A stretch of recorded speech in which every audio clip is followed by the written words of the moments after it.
Hoje, os acadêmicos invadiram as redes sociais. E não é raro a gente acompanhar youtubers que possuem doutorado, mestrado e que estão realizando divulgação científica aqui na internet. E esse trabalho é importantíssimo. O conhecimento científico precisa sim atingir as massas. E que bom que estamos vivenciando isso na era tecnológica. Inclusive, durante a pandemia, as lives do Átila Yamarino foram muito importantes para a conscientização dos riscos envolvendo o coronavírus. E não obstante toda a importância de se divulgar o conhecimento da maneira mais ampla possível, uma verdade inconveniente deve ser dita. O algoritmo das redes sociais está associado ao exibicionismo moral. E isso está transformando muitos dos canais de divulgação científica em templos da vaidade e da desinformação. Com o objetivo de se manterem relevantes e ganharem likes e compartilhamentos, muitos divulgadores científicos passaram a falar de temas que são sim importantes, mas que não têm nada a ver com a sua formação acadêmica. E por trás de cada videozinho de react, existe muita propagação de pseudociências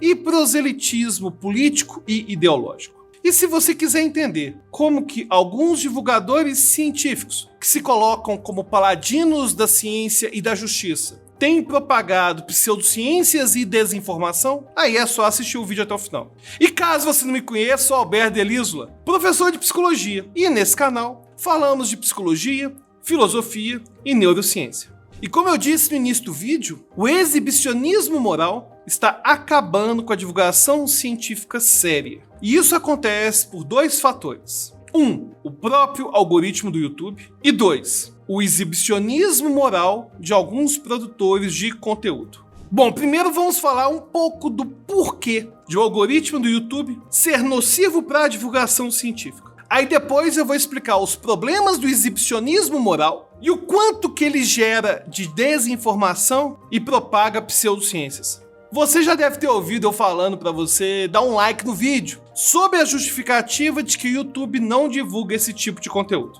E isso é verdade. Aliás, já aproveita para dar o like agora, né? Não custa nada.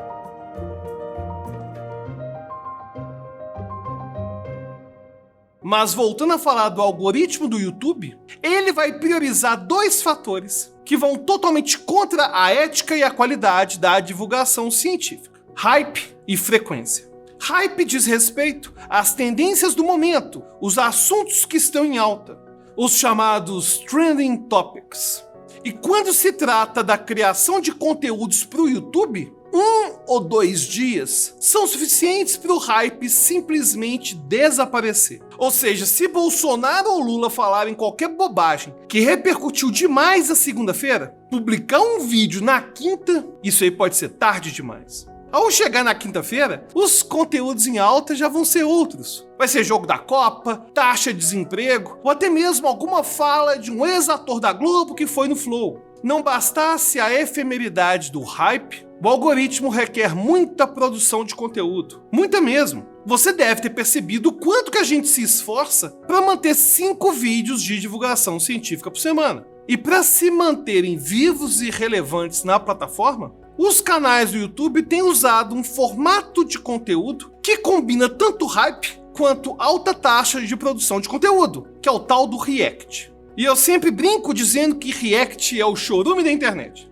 Mas chegou o momento de explicar por que esse tipo de formato está acabando com os canais de divulgação científica. E eu vou ser bem sincero, eu me divirto com os reacts do Casimiro e já maratonei todos os vídeos envolvendo mansões. Já fez isso? Conta aí nos comentários. E ele realmente faz uns comentários muito engraçados. O bordão "aceitas Pix" virou moda aqui em casa, e até a minha mulher, que nunca viu o Casimiro fazendo react, às vezes repete a frase. Aí começa a saga do pobre. Aceitas Pix? Aceitas...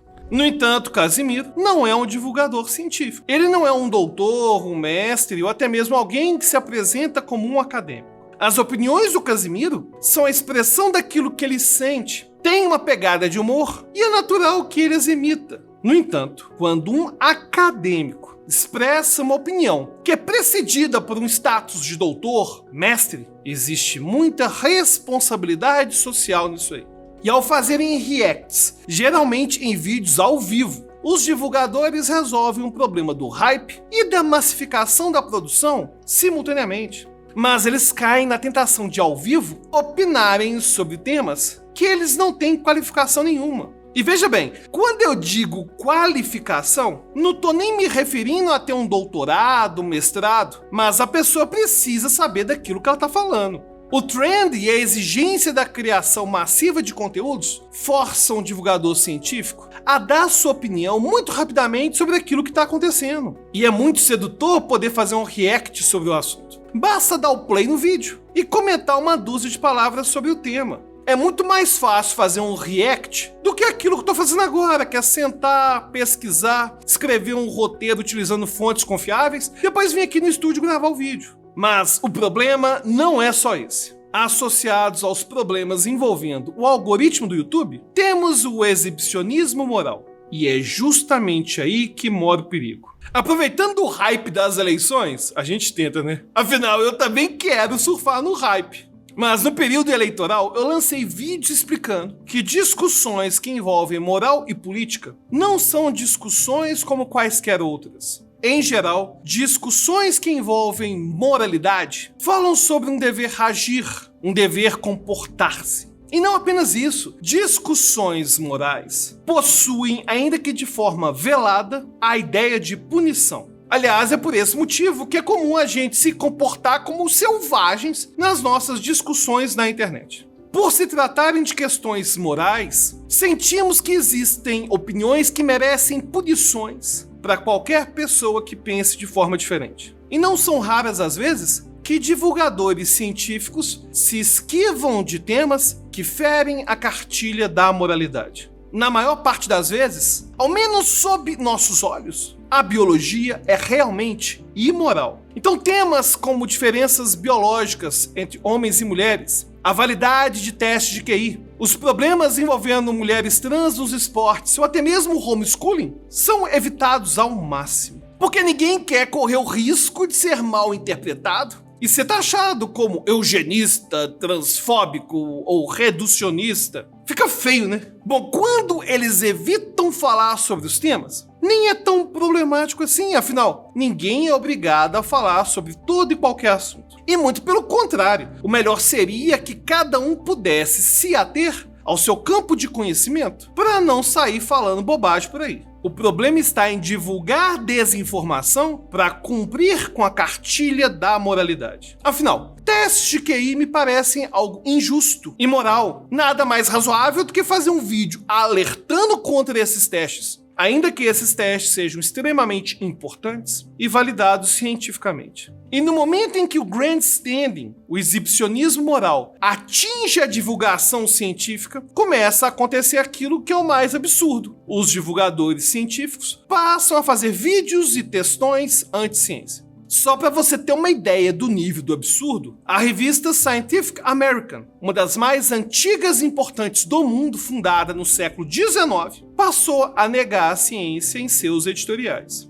Meus amigos, o grandstanding chegou até lá. No dia 16 de março de 2021, lançaram um texto cujo título poderia ser traduzido como "Garotas trans pertencem a equipes esportivas femininas. Não há nenhum motivo científico para excluí-las." E qualquer pessoa que entende o básico sobre ciência sabe que mulheres trans possuem corpos que são biologicamente masculinos e que essa competição com mulheres cis na mesma categoria é injusta. Inclusive, já tem vídeo aqui no canal falando só sobre esse tema. E um ponto importante, é essencial distinguirmos o exibicionismo moral do exibicionismo intelectual. No meio acadêmico temos o chamado grandstanding intelectual, ou simplesmente vaidade acadêmica. E vamos ser sinceros, né? Todos nós, acadêmicos, temos vaidade. E o mesmo acontece com qualquer criador de conteúdo. É óbvio que eu gosto de me sentir útil criando todos esses conteúdos aqui no canal. E também é óbvio que eu tenho certa vaidade. Caso contrário, não teria criado um canal no YouTube para divulgar todo esse conhecimento. A vaidade intelectual é algo inerente ao trabalho acadêmico e é inerente à criação de conteúdos na internet. O problema está na armadilha do virtuosismo moral. O virtuosismo moral não é apenas imoral, mas também um desserviço para a sociedade.